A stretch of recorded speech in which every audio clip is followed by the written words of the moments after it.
আজি এই মনোনয়ন পত্ৰ দাখিল কৰাৰ দিনটোত মই ডিব্ৰুগড় লোকসভা সমষ্টিৰ তিনিচুকীয়া আৰু ডিব্ৰুগড় দুইখন জিলাৰ ৰাইজলৈ মই আন্তৰিক শ্ৰদ্ধা নিবেদন কৰিছোঁ। সকলোৰে আশীষ বিচাৰিছোঁ, কাৰণ ৰাইজৰ মৰম চেনেহ আন্তৰিকতাৰ ভিত্তিতেই জনপ্ৰতিনিধি হিচাপে ৰাজ্যবাসীকে সেৱা কৰা, দেশবাসীকে সেৱা কৰাৰ সুযোগ লাভ কৰিছোঁ। মোৰ দৃঢ় বিশ্বাস আমাৰ এইখন পবিত্ৰ সমাজে আগন্তুক নিৰ্বাচনত আমাক জয়ী কৰাৰ ক্ষেত্ৰত উল্লেখযোগ্য ভূমিকা পালন কৰিব। আৰু আজি এই মনোনয়ন পত্ৰ দাখিল কৰাৰ মুহূৰ্তত আমাৰ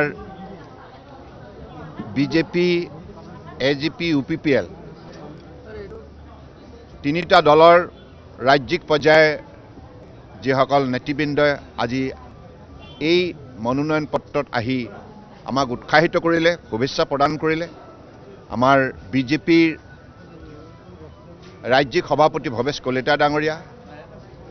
UPPLৰ জ্যেষ্ঠ নেতা সাংসদ ৰণগাঁও বৰুৱা ডাঙৰীয়া, UPPLৰ আৰু এজিপিৰ মাননীয় সভাপতি অতুল বৰা ডাঙৰীয়া, কাৰ্যকৰী সভাপতি কেশৱ মহন্ত ডাঙৰীয়াৰ লগতে আজি এই বিশেষ অনুষ্ঠানত আমাৰ অসমৰ জনপ্ৰিয় মুখ্যমন্ত্ৰী ডক্টৰ হিমন্ত বিশ্ব শৰ্মা ডাঙৰীয়া আহি আমাক যেনেধৰণে উৎসাহিত কৰিলে, শুভেচ্ছা দিলে, তাৰ বাবে মই তেখেতসকলক আন্তৰিকতাৰে কৃতজ্ঞতা জ্ঞাপন কৰিছোঁ। আৰু লগতে ডিব্ৰুগড়ৰ জনপ্ৰিয় সাংসদ যোৱা 10 বছৰে যিগৰাকীয়ে সফলভাৱে কাৰ্যকাল সম্পূৰ্ণ কৰিলে, ৰাইজক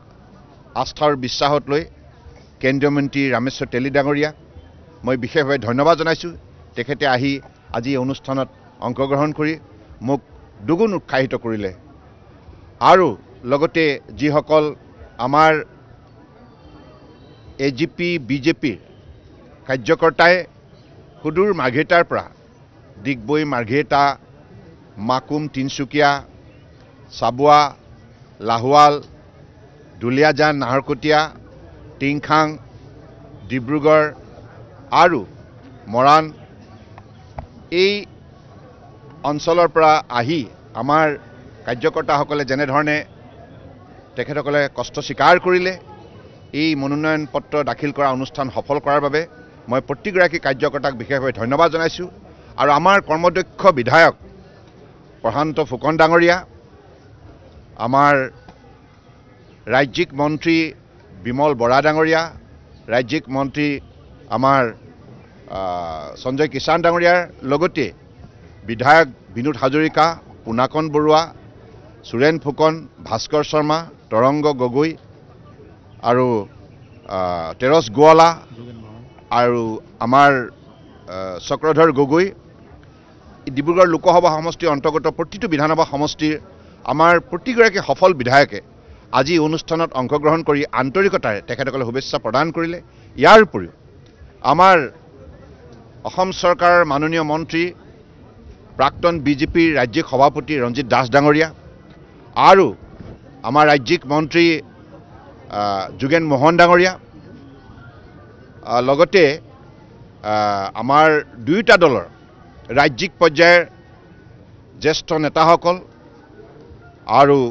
জিলা, মণ্ডল আৰু বুথ পৰ্যায়ৰ কাৰ্যকৰ্তাসকলে যেনেধৰণে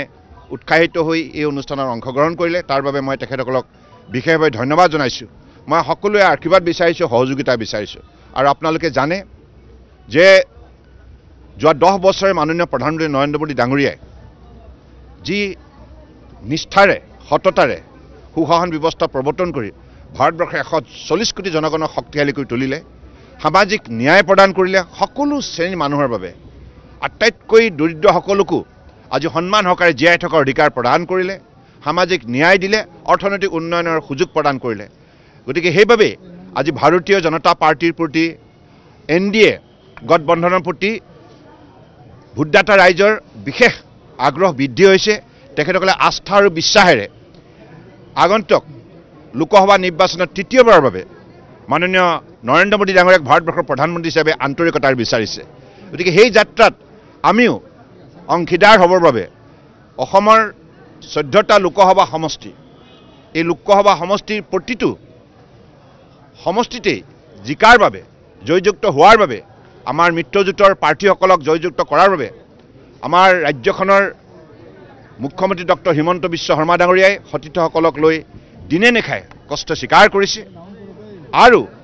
আগন্তুক দিনত ডিব্ৰুগড় লোকসভা সমষ্টিৰ ৰাইজেও এই যাত্ৰাত মোদী ডাঙৰীয়াক আন্তৰিকতাৰ সহযোগিতা আগবঢ়াবৰ বাবে এই নিৰ্বাচনী যুঁজত বিপুল ভোটৰ সংখ্যক জয়যুক্ত হোৱাৰ লক্ষ্য স্থিৰ কৰিছে পণ বান্ধিছে গতিকে মই আশা ৰাখিছোঁ যে আগন্তুক নিৰ্বাচনত আমি ৰাইজৰ সহযোগিতাত সকলো জাতি ধৰ্ম ভাষা ভাষী সকলো জাতি জনগোষ্ঠীৰ সহযোগত আমি নিশ্চিতভাৱে অসমৰ আৰু অসমীয়াৰ স্বাৰ্থত বৃহত্তৰ অসমীয়া সমাজখন শক্তিশালী কৰাৰ স্বাৰ্থত বিকশিত কৰাৰ স্বাৰ্থত আৰু বৰাক ব্ৰহ্মপুত্ৰ পাহাৰ ভৈয়ামৰ বিভিন্ন জাতি জনগোষ্ঠীৰ মাজত সমন্বয় শক্তিশালী কৰাৰ স্বাৰ্থত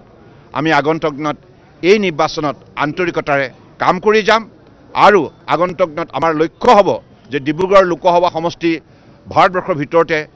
বিকশিত লোকসভা সমষ্টি হিচাপে গঢ় লৈ উঠক বিকশিত লোকসভা ডিব্ৰুগড় সমষ্টি বিকশিত অসম বিকশিত ভাৰত